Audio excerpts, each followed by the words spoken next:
Hi everybody. Today we discuss metabolism in the starved state and the fasting state. So metabolism in starvation. We have initially seen metabolism in well-fed state. Now we see metabolism in starvation. First, there are two cycles or two diagrams in it. First is when it is after overnight fasting. After overnight fasting, this means it will be for a duration of 10 to 12 hours.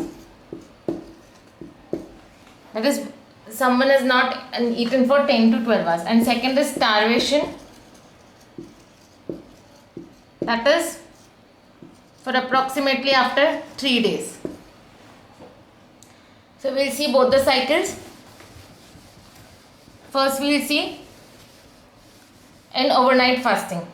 In overnight fasting, now in overnight fasting state or the fasting state, the first point will be that the glucose is decreased, insulin is decreased, and the glucagon is increased. The liver, which has stores of glycogen, will break down to form glucose. This is the second point, that the glycogen is broken down into glucose. This glucose will be taken up by the brain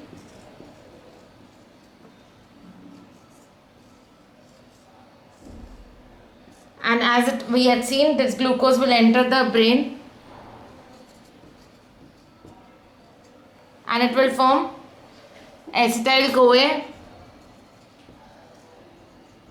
and it will enter the TCA cycle to form carbon dioxide and ATP. So glycogen present in the liver has been broken down to glucose. Glucose is taken up by the brain. The fourth point will be that the glucose will be taken up by the RBC.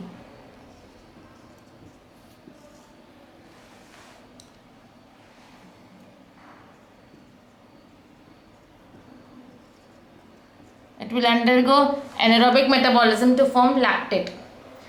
So this much has been formed in this much glucose which was formed in the liver has been taken up by the brain and taken up by the RBC. Now the adipose tissue, it also has reserves of TG, triglycerol. The adipose tissue has reserves of triglycerol and this TG will now be broken down into fatty acids. Label it as the fifth point.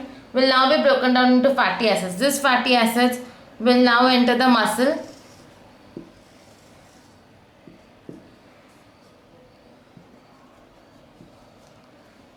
it will form acetyl CoA.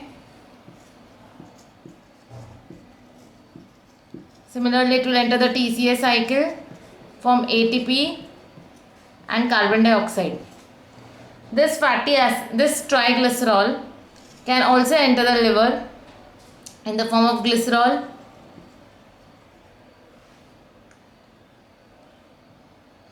The fatty acid can also enter the liver and here the difference takes place. This fatty acid can form acetyl CoA in the liver and it can form the most important thing which is formed in starvation or overnight fasting, that is ketone bodies. So acetyl CoA will form ketone bodies. We label this as 7th. So acetyl CoA will form ketone bodies in liver. This ketone body can form acetyl CoA in the muscle. So now the metabolism in fasting state or in the starving state. First we'll see the overnight fasting state. So the ketone bodies now start playing a major role. So ketone bodies will now enter the muscle and there are certain amino acids which are present in the muscle. The protein breakdown which will cause the release of amino acids in the muscle. These amino acids in turn will enter the liver to neoglucogenesis cycle or formation of glucose. The amino acids, the protein breakdown which produces the amino acids can lead to the production of urea and this urea will go into the kidneys and will be excreted through the kidneys.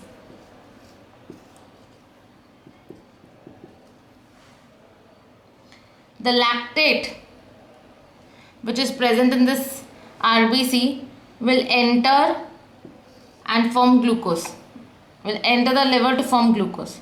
So the difference is that the ketone bodies have been formed in the liver. It will enter the muscle to form acetyl-CoA. These proteins will break down to form amino acids. These amino acids will either form glucose or they will form the production, they lead to the production of urea. Urea will enter the kidney, and the lactate which is produced in the RBC will again lead to the formation of glucose. So for the overnight fasting, if we summarize, the glucose level has been decreased, the insulin level is decreased, glucagon level is increased. In the liver, the glycogen store which is present will lead to the production of glucose. This glucose will enter the brain, and it will form acetyl-CoA TCA cycle producing carbon dioxide and ATP. Otherwise, the glucose will enter the RBC forming the production of lactate. Now coming to the adipose tissue. This adipose tissue has reserves of triglycerol. So this triglycerol will lead to the production of fatty acid. This fatty acid will again lead to the production of acetyl-CoA, which will enter the TCA cycle producing ATP or carbon dioxide. Otherwise, the fatty acid can enter the liver, lead to the production of ketone bodies. These ketone bodies will be used up by the muscle. The protein breakdown which takes part in the muscle will lead to the production of amino acids, leading to the production of glucose in the liver. Ultimately, it will lead to the production of urea. Urea will be excreted into the kidney. Lactate from the RBC will be used up to form glucose, and this glycerol again, which is present in the which is taken from the adipose tissue, will also lead to the formation of glucose. So these are the pathways that will take part when the overnight fasting is taking place. That is for approximately 12 hours. But if it is a matter for approximately 3 to 5 days, that is the starvation. So the 3 to 5 days, if the starvation, so the glucose level will be decreased, insulin level will be decreased, glucagon level will be increased.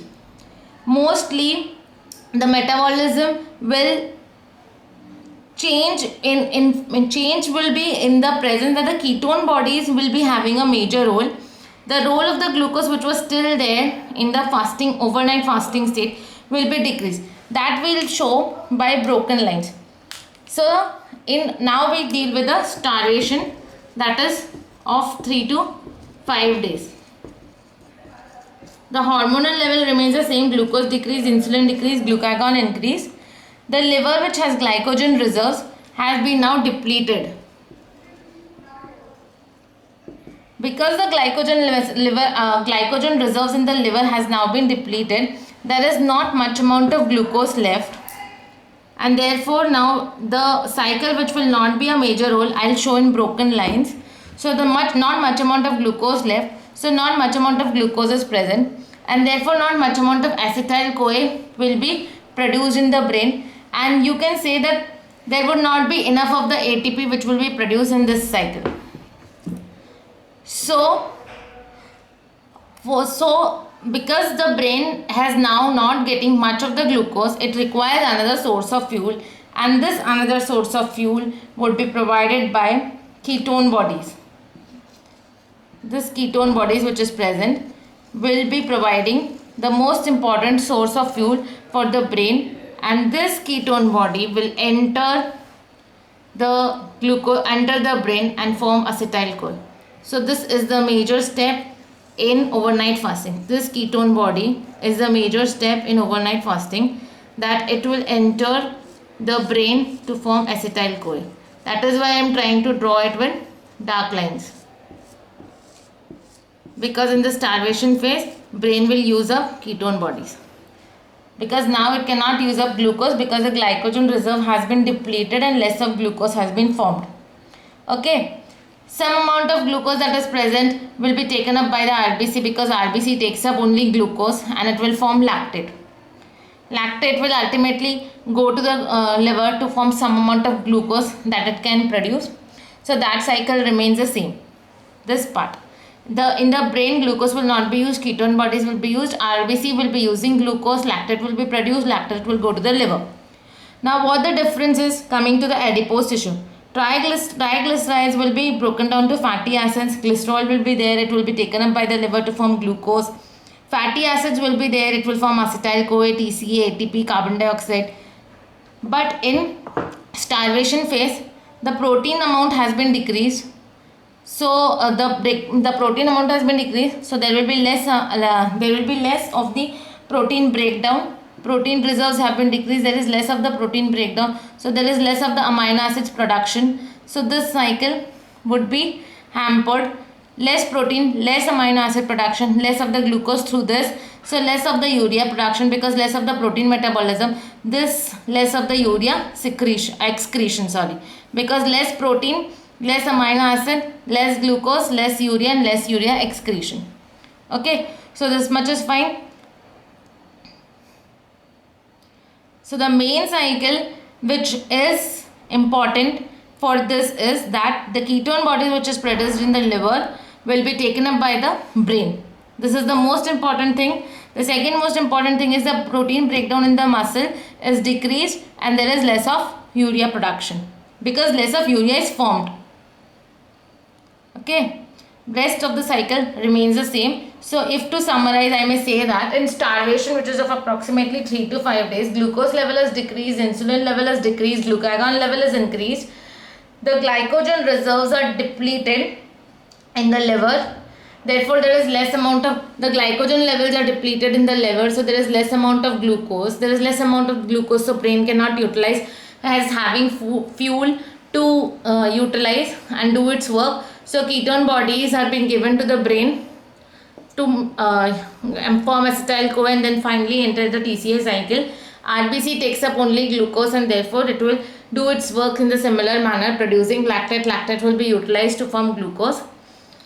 Adipose tissue will give fatty acid and glycerol. Glycerol will be again taken up by the liver to form glucose. Fatty acid will form acetyl-CoA and this will form acetyl-CoA and this will take part acetyl-CoA and enter the TCA cycle. There is less amount of protein breakdown and amino acids, less amount of amino acids would be produced and this will lead to less amount of either the production of glucose and the less amount of product of protein catabolism, that is urea. So less amount of urea is produced. Since the ketone bodies are fully diverted towards the brain, this part of the cycle, that is ketone bodies, would not be utilized to form acetyl-CoA in the muscle. Okay, so that's all for starvation metabolism. Thank you.